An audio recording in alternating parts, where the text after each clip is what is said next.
as international relations are today placed, India is extremely well poised to take advantage of its relations, not just only with the major powers, but with also each of the regional groupings where India is playing an active part.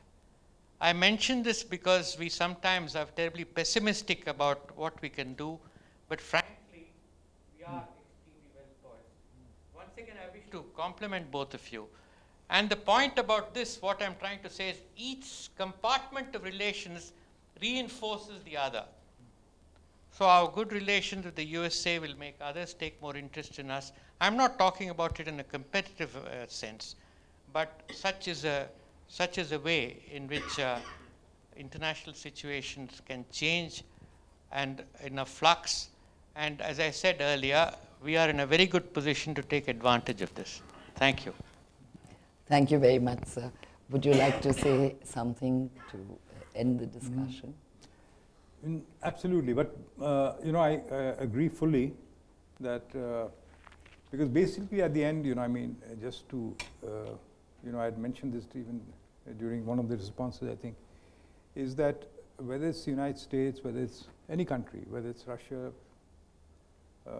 any other country, they will ultimately, it's their interests they're going to promote. And we should obviously be doing the same. But we have to look at what are the areas of congruence, what are the areas of divergence, and proceed accordingly. And all these meetings are helpful, they're taking place, and hopefully what will happen is the visits in too quick succession that Obama's coming here itself is that both of them, I think they want to make it an action-forcing visit this time. An action-forcing visit because a lot of things we had agreed on, a lot of things which were left in a limbo, agreements were not being implemented. There was a yawning gap between promise and performance. So to bridge that gap, to clear the decks of past commitments, to see how it goes, without forcing the pace beyond a particular point. For instance, I believe like a liability, if you make any changes, basically you'll have to go back to Parliament, which they would have done, and they will understand it. And it's not a question of their understanding it. We have to do it in any case because we are a functioning democracy. So, but it will be an action-forcing event, and what you said, Latha, is so true. Is that I think the focus will be economy, will be defense, in nuclear also. Even if we don't reach an understanding at that time, we have at least in the last few months made more progress, or at least understood the difficulties better than we did for a long time in a number of years. So that way, it's a very welcome thing. And I agree completely. For instance, on China also, I just want to mention, I had the very dubious distinction of being the only person who was appointed ambassador into China. I didn't take up my post there.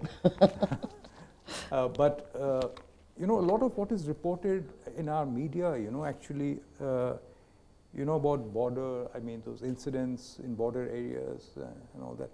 A lot of it is, I think, unconnected with reality. Absolutely. And, by repetition, we start believing it, and that's dangerous.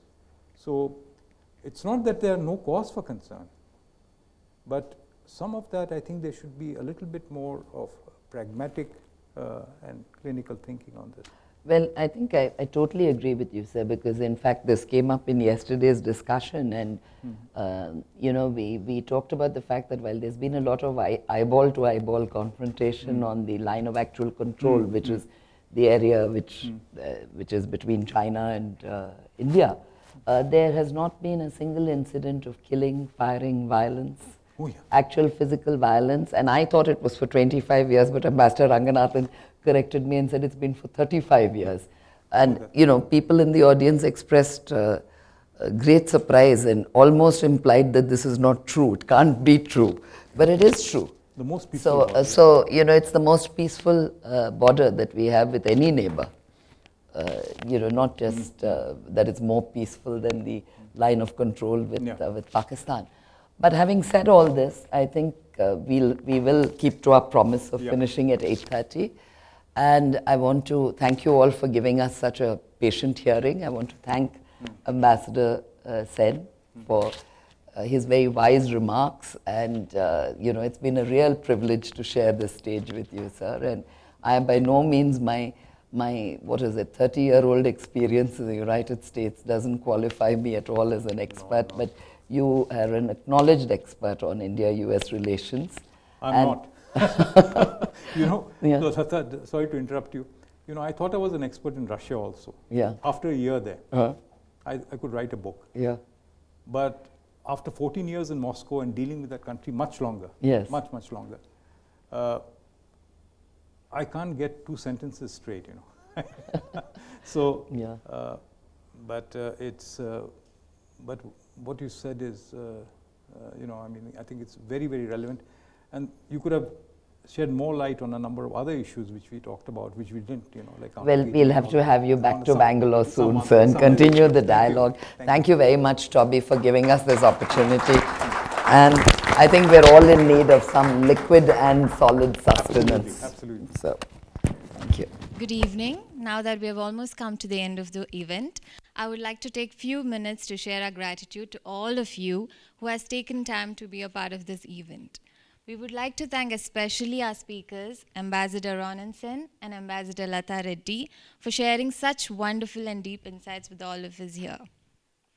May I now request Mr. Simon to give away a memo as a small token of appreciation.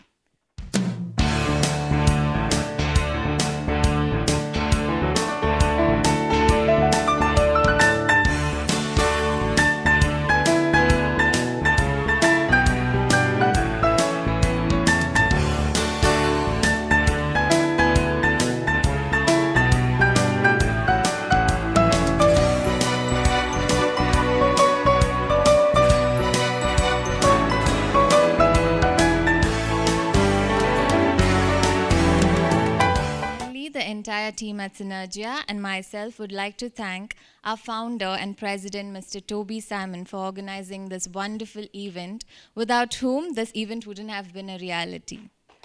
And for all the wonderful people out there, please kindly join us for dinner, which has been served at the right-hand side of the venue. Thank you.